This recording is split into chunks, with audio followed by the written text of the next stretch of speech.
Jujur bapak-bapak, bukan anak muda itu yang kami harap sebenarnya. Bukan itu yang kami maksud ya.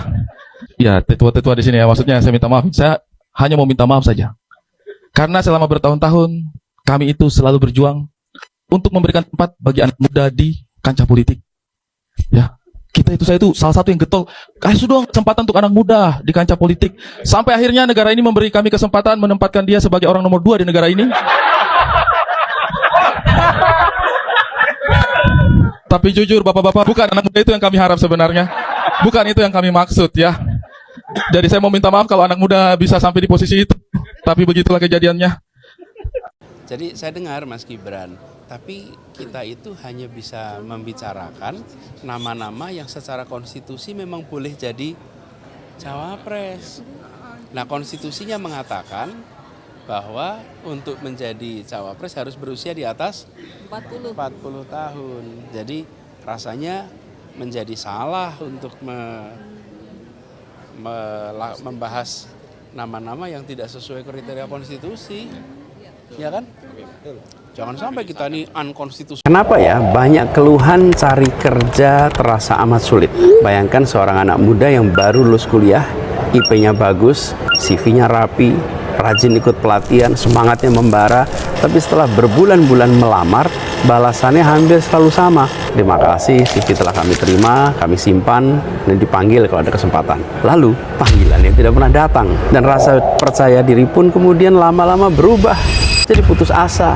Data menunjukkan ya, tingkat pengangguran anak muda usia 15-24 tahun sejak 2016 itu di atas 15%. Artinya justru mereka yang seharusnya jadi motor penggerak bangsa malah yang paling sulit masuk dunia kerja. Jadi tidak heran kalau banyak anak muda yang merasa masa depan itu buntu.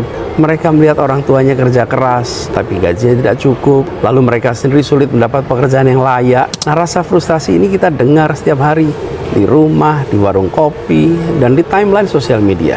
Nah, ini bukan masalah anak mudanya yang kurang berusaha. Kalau ada jutaan anak muda kesulitan mencari kerja, masalahnya bukan pada individu-individunya, tapi pada sistem yang tidak mampu menyediakan kesempatan. Kuncinya adalah ekosistem kerja yang adil. Pertama, perluasan lapangan kerja formal, itu wajib. Lalu dukungan serius untuk industri kreatif dan UMKM yang benar-benar menyerap tenaga kerja. Ini jangan malah dipersulit.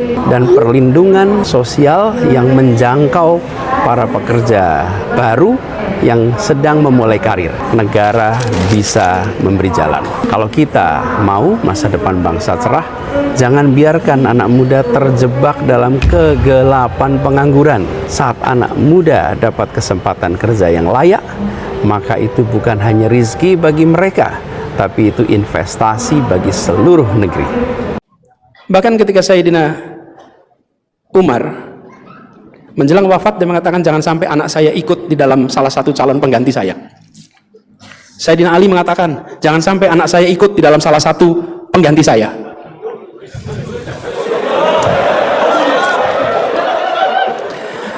Waktu itu belum ada MK. Ya. Sejalan dengan kemaslahatan orang banyak, itu namanya integritas. Itu I1. I2 apa I2? Income, bukan income. Intimacy, kedekatan, dekat, kedekatan. 3 itulah yang membuat namanya amanah itu. Jadi kalau lihat orang seperti Bung Hatta, Bung Karno, Anda akan melihat kompetensinya ada, betul tidak? Integritasnya ada, intimasi ada, dekat sama rakyat. Nah, pengurangnya ada satu nih. Apa pengurangnya nih? Self interest, kepentingan pribadi. Hari ini Bung Bilal yang kegedean itu namanya SI. SI-nya kegedean. Karena itu skor trustnya rendah, kompetensinya tinggi. Tadi disebutkan kompetensi tinggi, integritasnya rendah, kedekatannya belum tentu. Mungkin kedekatannya artifisial, self interestnya tinggi. Nah sudah, nilai kepercayaan rendah. Jangan sebut angka itu lagi.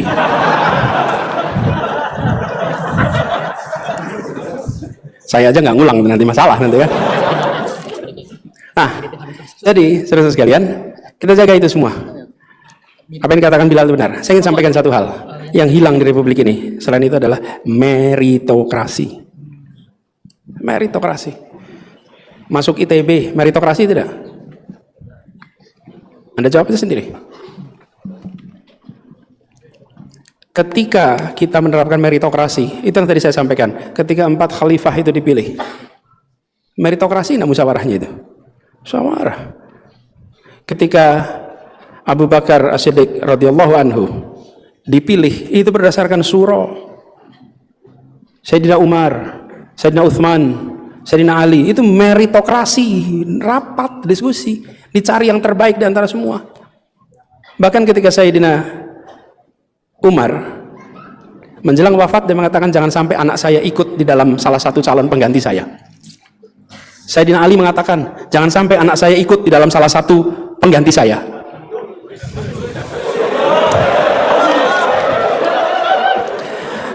Waktu itu belum ada MK. Ya.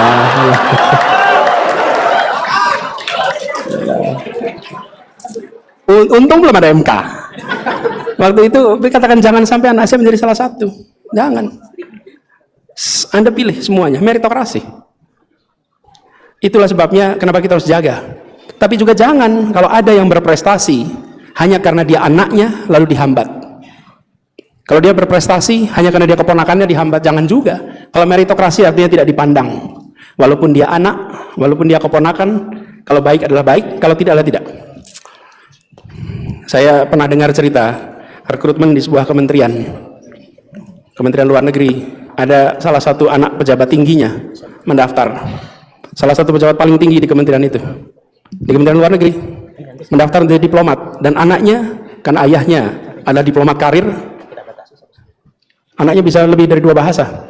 Daftar dan tidak lolos. Dan ketika tidak lolos, semuanya bangga. Bukan bangga karena dia nggak lolos, bangga karena ada sistem meritokrasi. Dia ujian lagi tahun berikutnya, ujian lagi waktu berikutnya. Halo teman-teman, jumpa bersama saya di Politik Dangi ya. Luar biasa sekali teman-teman bagaimana pidato Anies Baswedan ya.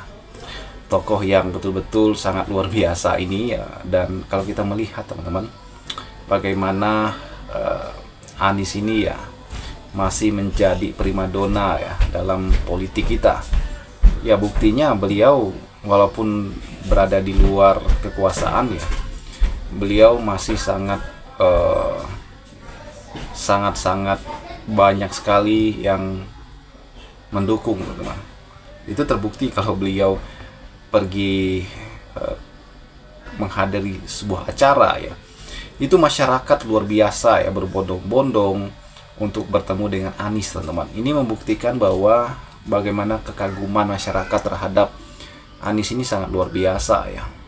Inilah langkah yang Anies perlihatkan ya, bagaimana hal-hal yang ia kerjakan yaitu bermanfaat untuk masyarakat.